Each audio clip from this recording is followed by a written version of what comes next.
identified last week the footfalls of the walk, being the near side hind, the near side fore, the offside hind and the offside fore. What that feels like for us as riders in the walk is that as the hind leg comes up, it lifts the saddle somewhat up, and as the foreleg goes forward, it pushes the saddle slightly forward and out to the left. The same happens on the right side. The right hind comes up, which lifts the saddle a little, and then as the right foreleg goes forward, it pushes the saddle and the shoulders slightly forward and off to the right.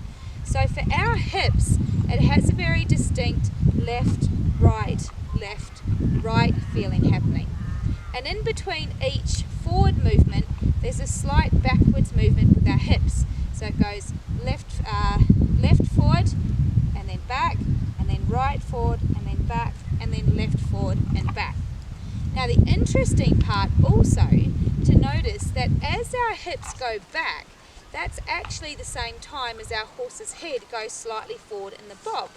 So a head bob is when a horse is walking, their head actually goes slightly forward and back or slightly up and down depending on the frame, which means our hands, when we have a good contact, our hands will actually follow that feeling forward and back. So as our hands go forward, our hips go back, and as our hands come back, our hips go forward. So in between our left hip and our right hip, as our hips are coming back, our hands are going forward. So left hip, forward, right hip, forward, left hip, forward, right hip, forward. That's a bit of an over-exaggeration because it's very hard to show this when we're standing still. So we'll get out moving and you can get to see it in real life.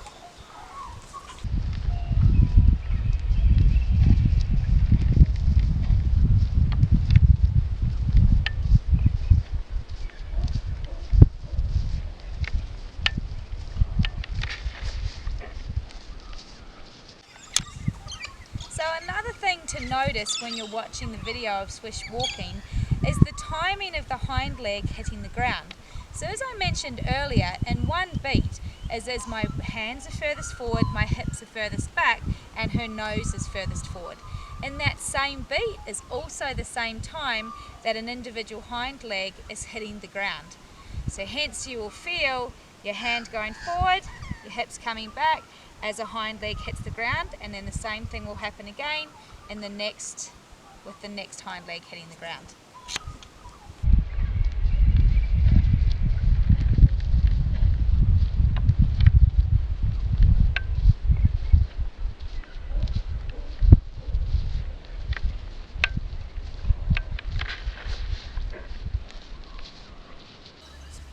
So now we can do this exercise without a bridle, and that way you can get to see the horse's movement is very similar with or without a bridle.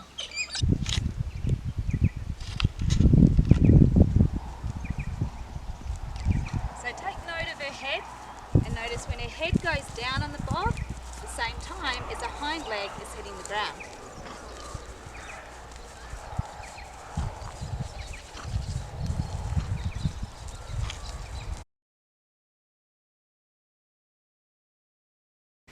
So sometimes when we're doing dressage tests, we're needing to do a lengthened walk.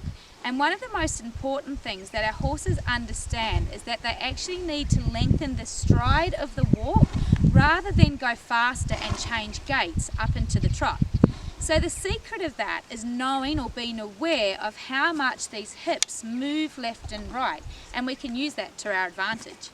So when we're wanting our horses simply to lengthen stride in the walk, we will allow our hips to make a much more fluid, a much bigger movement. And we can also close our legs at the same time as our hips are about to go forward to help encourage the horses to push off their legs forward into the longer walk. If we then want to go back to a slower walk, or back to a shorter walk rather, we're simply going to allow or create our hips to move a little bit less, and we may close our thighs and stretch up through our core a little bit to encourage the horses to then lift at the withers and to shorten their stride. Then if we want our horses to make the transition up into the trot, we're simply going to not move our hips left and right. We will start to bring our hips more even and still, and we will close both legs at the same time. That is the cue to ask the horse to go up into the trot.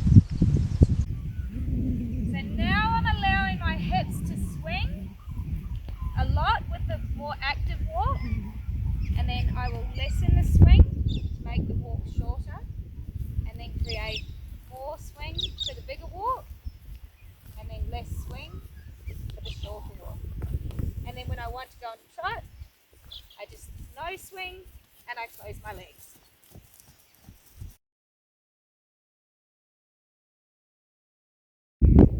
Okay, so for this exercise, we're going to see how many steps we get between each pole.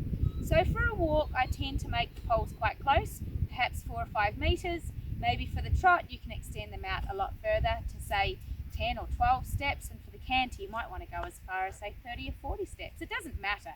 You can just plonk the poles anywhere. And then what we're going to do this first time is we're going to count how many steps between the poles she gets, and then we're going to see if we can get 1 or 2 less than that, and then 1 or 2 more than that. So count with me.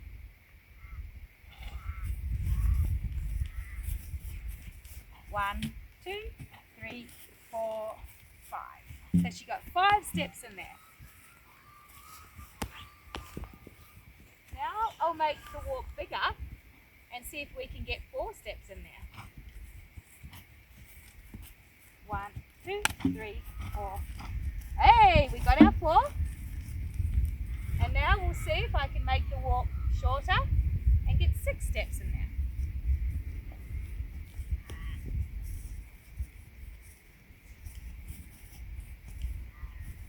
2, 3, 4, 5, 6, 7 steps. We definitely made it shorter. So have a play with this one at home. It's great fun. So we'll do this exercise now in the trot. I'll only come through once, so you count how many steps you have between the poles, and then I'll also come around and we'll make the poles a little longer, and I'll do this in canter. 1, 2, 3, 4, 5, 6.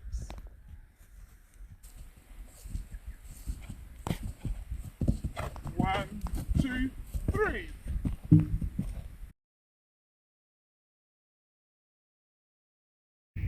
So the next exercise you can play with at home is to come around from the walk to a pole and predict what foot you think is going to reach over the pole first. And to begin with, as they're stepping over, you may look down to see. But as you get more comfortable and familiar with this exercise, you'll get to the point where you'll no longer need to look and you'll be able to feel it. So we'll just back ourselves up and get ready, and we'll see if we can predict what foot swish will step over the pole.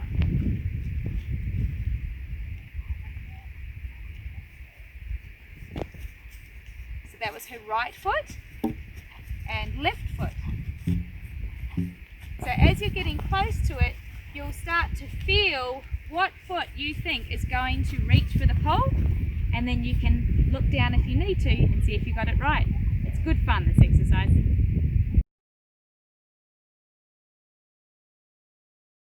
And your final exercise for this week is relatively simple. This is just getting familiar with feeling each foot as it hits the ground. So for example, if I was to start with the offside 4, this right side 4, I want to get to know when it's going to hit the ground. So I'm going to practice feeling that.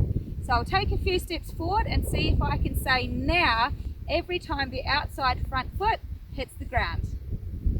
Now, now, now, now. So once you get comfortable with saying now, with the front feet hitting the ground, you can start to get more familiar with what's happening with the back feet. So remembering, as soon as the left front foot has hit the ground, you know the right hind foot is about to hit the ground. Then followed by the right foreleg, and then as soon as the right foreleg, the left hind will come through. So the more you understand the pattern, the easier it becomes to become familiar with what foot is going to hit the ground. So I want to say now when the right hind hits the ground. Now, now, now, now, now. And the more practice you get, the better you'll become. Hang on, chicken. Hang on, chicken. Way, way.